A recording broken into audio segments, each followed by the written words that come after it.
Who is this? It's me. I put one on. She's ignoring my phone. Congrats, Josh. Thank you. She's good, man. Just thinking some It's me. We're hanging out. Oh, yeah. Did you watch? Okay, I've been looking for I've been getting Yeah, I'm not. See, this is live. The pictures here. It's recording. It's got the sound. You're good.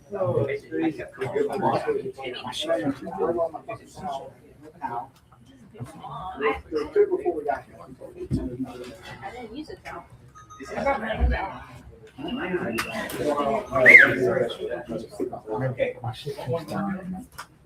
Oh, you're great. Did you see what happened with the camera guy? Thanks. I gotta go let you. Yeah, but maybe if that didn't happen, they wouldn't know.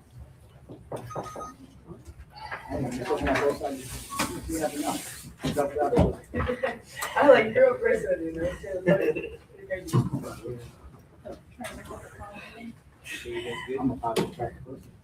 Okay, we have our top 3 finishers in the 84th running of the Daytona 200. We have our winner, and now it's 5-time winner, and ties with Scott Russell and Miguel Duhamel for the most in Daytona 200 history. That's Josh Herron aboard the Rahal Ducati Moto with, is it Daynuda? Is that? Or Desnuda? Desnuda. I tried too hard. Desnuda Organic Tequila, Josh Herron. Second, Tyler Scott aboard the D3O M4 X-Star Suzuki. And third, Josh's teammate, Rahal Ducati Moto with Droplight, Kayla Yakov. Lots of numbers between you guys, and we're going to talk about it. We'll start with Kayla. Kayla, sometimes we say you're from Gettysburg, but we're starting to say Biglerville, which is where you're from. But speaking of Biglerville, is anything too big for you? I mean, really, you know. No, I think the sky's the limit. So we've worked really hard this off season. I said it on the podium, or at least I think I did. I don't know. I'm kind of blanking, but I've just really invested in myself this off season, and I feel like it's really paid off. I'm just in the best mindset, the best condition I've ever been in, and I've been riding really well in testing. This weekend we didn't really have any expectations because this is not really not to say it's not a rider track, but it really kind of isn't. It's very, very much luck. You have to be in it the whole time. And yeah, I just try to put myself in a good position, stay really calm. We had some crazy stuff happen this weekend, and I just remained super level. I honestly don't really know how I did it because we had a fuel thing. I got splashed with a bunch of fuel. Our fuel can broke, so we had to use the slow fuel can, and it was a single one. So I was waiting in the pits, a little impatiently, but I just kept it straight. Knew where I was, knew where my bike was good, and knew that if I was behind Binder, I would come across the line in front of him. So I have no words. It was a great race. How do you feel about dicing with Darren Binder, a MotoGP, Moto3, Moto2 guy? And how did you get past him? It's just wild. You go from MotoGP, and your path is all prototype bikes, racing at the pinnacle of the sport, and then I get to race with them. So that's pretty crazy. And I briefly shared the track with him at our rolling test, but yeah, just being able to fight with him today. I had contact with him. I haven't had contact in a race in quite a long time, so that was pretty fun. A little scary, but pretty fun. And I just enjoyed it, and I can't wait to race these guys all year and hopefully have more of these moments. All right, one more. So every time I talk about you with anybody, I always say, I don't want to talk about the gender. Gender doesn't mean anything, but I mean, you're the first woman to be on the podium. But aside from that, we know how great a racer you are. But we have to talk about that, if that's okay. I mean, that's got to be an honor for you. Yeah, of course. I think it's hard for me sometimes because I feel like up until recently I was very much labeled as a certain rider to some people. and I really always felt like I had to prove myself. And now I really understand. Really, like I think as I've matured and as I've gotten mentally stronger, I know where I'm at, and I'm very sure of myself now. And I know, yeah, I am one of the leading women in the sport, and that's a very big blessing. And I'm just so happy to be where I'm at. I'm fast for a girl and fast in general. So I'm just I'm happy, and I think I don't want to sound cocky at all, but I'm just really fortunate to be in my position, and I can't thank my wonderful team. And like I said, I've worked so hard for this. So I hope I showed a lot of girls out there that they can be in the same position I am. Thank you. Oh, and thank you to my amazing tire guy / dad. Yeah. Oh, Dave Yako. Yes, I would not be where I am without him at all. Yeah, he, as much as we butt heads a lot, he is the best. Okay, we'll move on to Tyler. Tyler Scott, second place. So Tyler, it was your third pole position. You're knocking on the door all the time. You want to get that win really bad. Tell us about your race. Yeah, I feel like, especially this weekend this year, I'm really impressed with the D3O M4 Star Suzuki team.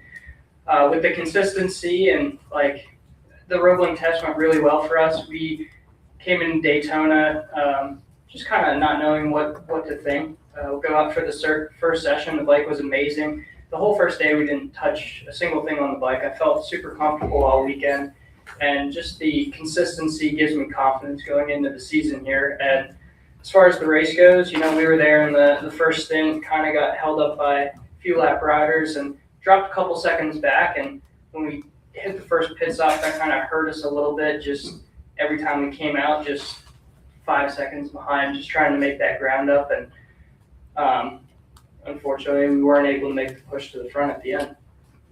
So now it's on to the Super Sport Championship for the rest of the season. Do you look at this now as, okay, it's just round one, we're going to keep going? Yeah, I looked at it kind of like a regular race weekend, not necessarily a Daytona 200. And the performance in the team, I was very, I would say, impressed by. And I feel really confident going into the season knowing that I have a good prepared bike under me, like always. And I feel good about it. Yeah. All right. Congratulations. Okay, let's move on. Josh Herron. Incredible, Josh. Let's talk about this. So there's an old saying about pressure makes diamonds, and it seems like when you get a little bit of adversity, it seems to make you better. It sharpens you even more. Do you feel that way, or do you just feel like you overcome things? And I want to point out to some people, I hope you're okay for me to say this. It's been only 2 or 3 weeks, hasn't it? He was testing at Podium Club and broke how many ribs? 3 ribs, hasn't really talked about it. They're still fractured, I'm sure. Tell us about that and about the breathing and everything else.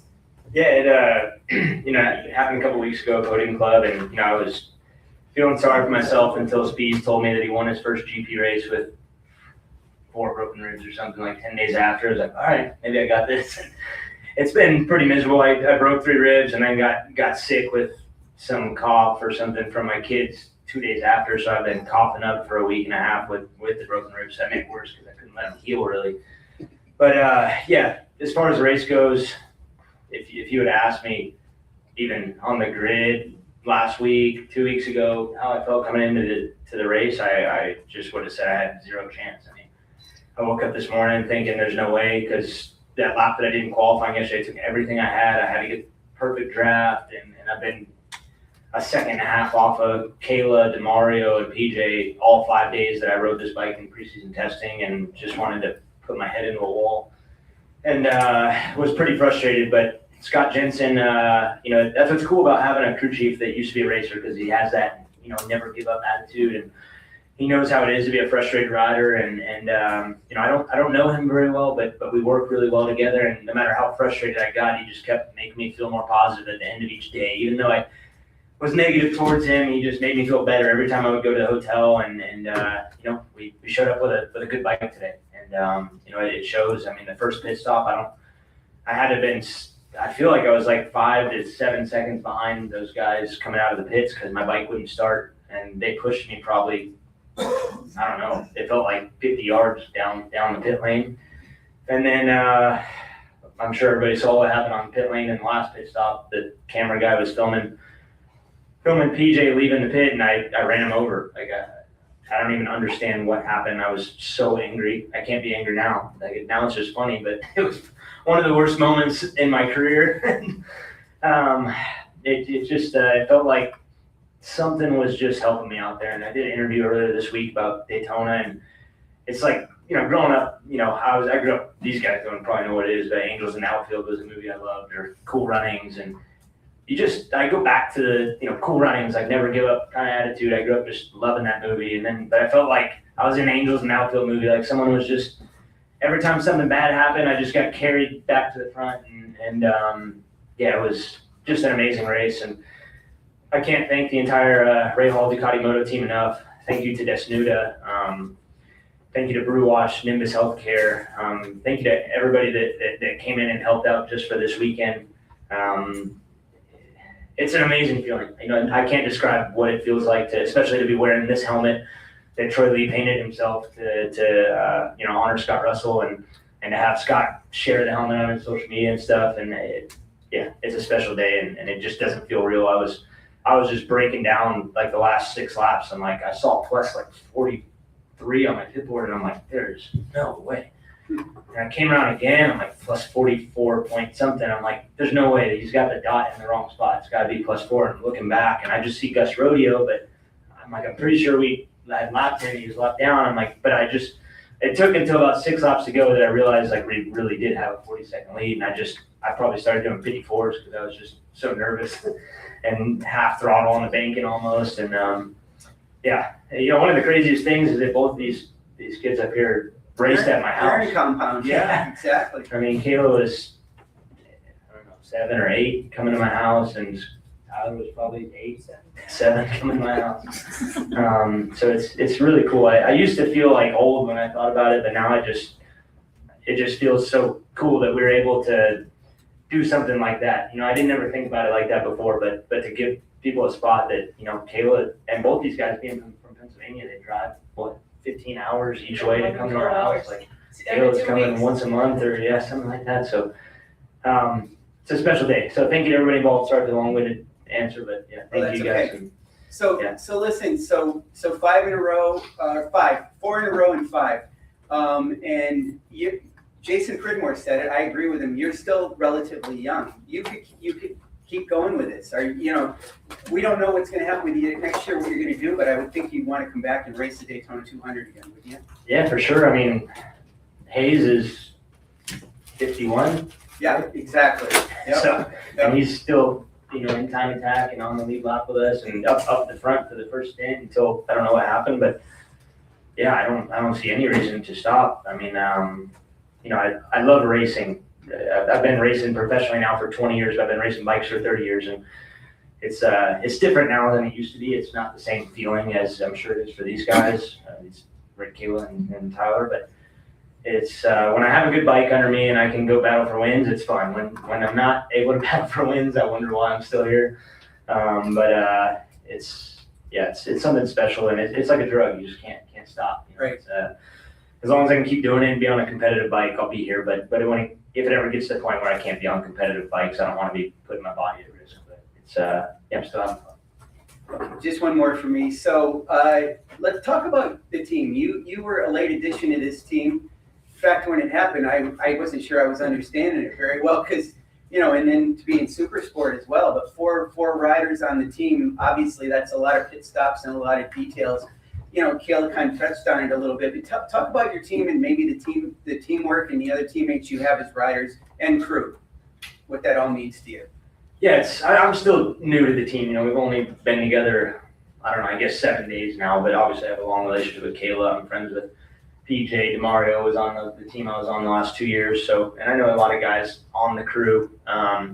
It's definitely a team effort over there. I mean, they're a new team, so it's to see, that they're able to accomplish what they've accomplished in the short time that they've been around is impressive. And, I talked to Ben coming into the season, and I feel like, me bringing the experience that I have maybe can help out a little bit in some areas. Not that they need a ton of help, but I think there's some little things that I noticed that we can improve on. So it's a good sign to see the success that they have already. And it's cool. I mean, I was in a pretty bad place in the off season. I was losing the superbike ride that I had was a shock to me. And then I was gonna just settle for racing super sport for them. And one day I just kind of woke up and was like, you know what, I don't want to do this.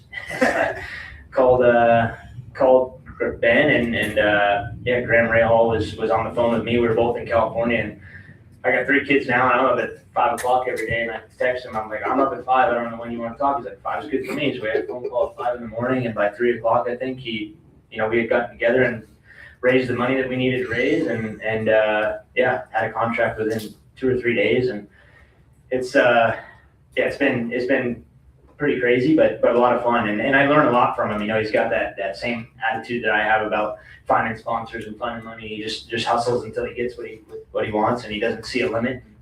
So I think I'm gonna learn a lot from him, and yeah, just having Ben in my corner, especially this weekend when he saw how down I was, just telling me like, never give up and just wait till the race. And yeah, I wish I could have helped my teammates out a little bit more leading into the race, but I've been so much slower than them. I'd look like a fool if I tried to offer them any help. So yeah, I'm super happy and grateful to be on this team, and excited for the rest of the year. Okay, thank you. Congratulations, Josh. Any questions? Anybody have them? Oh, Michael's got one. Yeah. Thank you. I think you turned it off. Was it? Are you sure? Oh, they got it. Put it on tape. Hello. Okay. Does that help? Yep. Shout it out. All right. Here we go. Kayla, at what point did you know this was going to be a last minute drafting battle? And how slow were you going when you got to the chicane on the last lap? Yeah, I kind of once I unfortunately saw that PJ crashed, I knew that was the battle for the podium.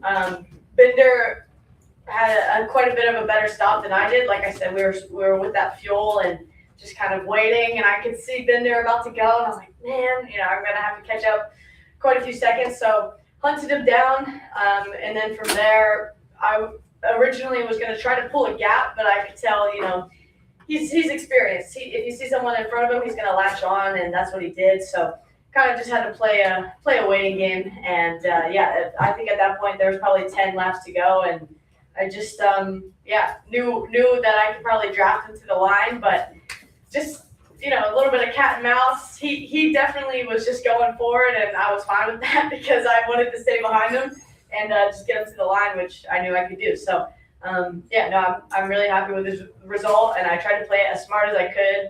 Watching my board, I was like Josh, like even the gap behind me, I was like, okay, making sure it was a big enough gap to where if I had to slow down, I could. So I kept thinking, is it +8 or is it plus 0.08? I don't even know. So just happy with the result. Knew what I needed to do, and just stayed calm, got it done. Thank you. And then a question for Josh. After that first pit stop, you threw down a string of really, really quick laps.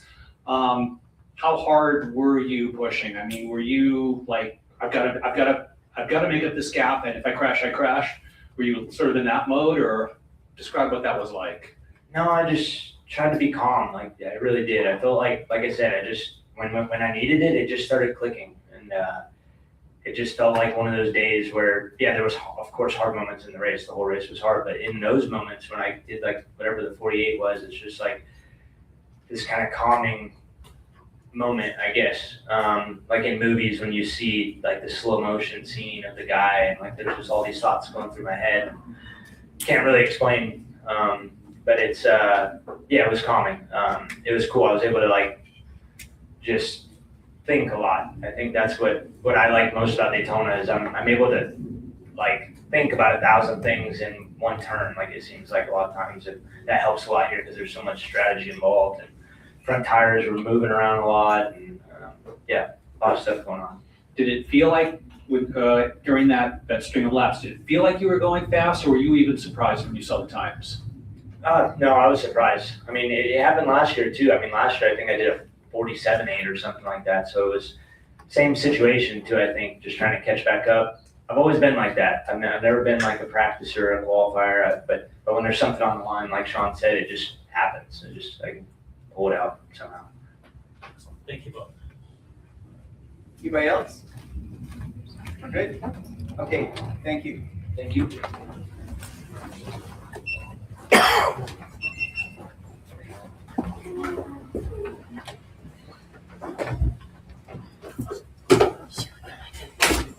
Yeah, I always do that. Oh my god, I'm junkie, dude.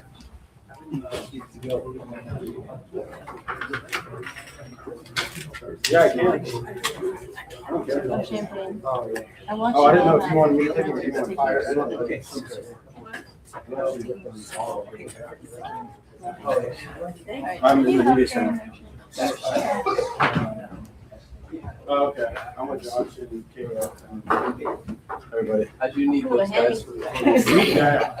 Congratulations. Hey, I'm so proud of you. Oh my gosh, thank you so much. How it feel? Pretty good. I mean, You should. Yeah, it was pretty crazy. Daytona. it's pretty crazy. My second ever Daytona, really our first go at it. I feel like the last few, like the first year that we did it was a little underprepared. So to say that this weekend was great, honestly, up until the race, it was a mess for our part. You know, the team, we were swapping motors, we were doing crazy stuff. It was crazy, and I really didn't think it was possible. I mean, I knew myself that I could be up there and that I could be in the front group and could potentially be on the podium and win, but you know, I didn't know if I would have you know, maybe the luck to be there or the pit stops to be there. So no, we did a great job. The team did amazing. The crew did awesome. Even with the scenario we were given, they were very calm and got it done. So I'm so happy. Congratulations. Awesome. You started to shed a tear. I was actually shedding tears too. Because I was like, our team's making you cry right now. Yeah, so congratulations. Thank you so much. You are let's go, right? Thank you so You're much. welcome. I